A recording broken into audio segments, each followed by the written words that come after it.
السلام علیکم ورحمت الله وبرکاتو دوستانو په نننۍ ویډیو کې به زه تاسو ته درښایم چې څه رقم مثال کولی شو چې څه رقم واتساپ ته تاسو فنګر ورکوئ د فنګر په واسطه خپل واتساپ خلاصوئ نو همداسې هم تاسو وکولی شئ چې مثال د خبرې مسنجر ته فیسبوک مسنجر ته هم چې ورکوئ دغسې فنګر باندې تاسو مسنجر هم فیسبوک مسنجر هم داسې فنګر باندې خلاص شي.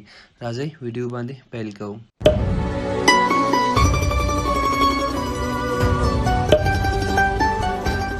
لومړی ستر کې دوستانو تاسو چې وکړئ اپ سټور ته به لاړ شئ. تاسو به د خپل فیسبوک مسنجر چې کوئ اپډیټ به کړئ. که چېرته ستاسو مسنجر اپډیټ نه وي زوړ ورژن کې دا کار نه کوي.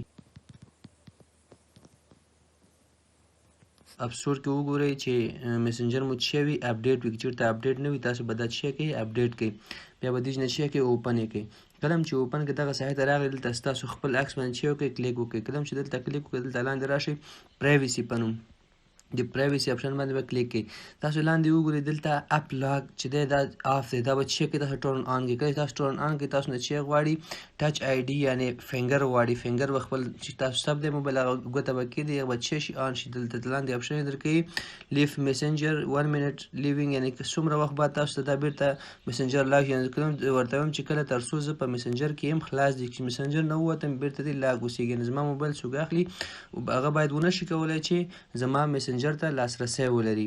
مطلب چې مسنجر ته تاسو راځئ اوس تاسو وګورئ که تاسو چېرته چاته موبایل هم ورکوئ نو ستاسو شخصي میسجونه چې چا سره م کړي وي هغه به ونه شي کولی چې هغه ستاسو میسجونه وګوري.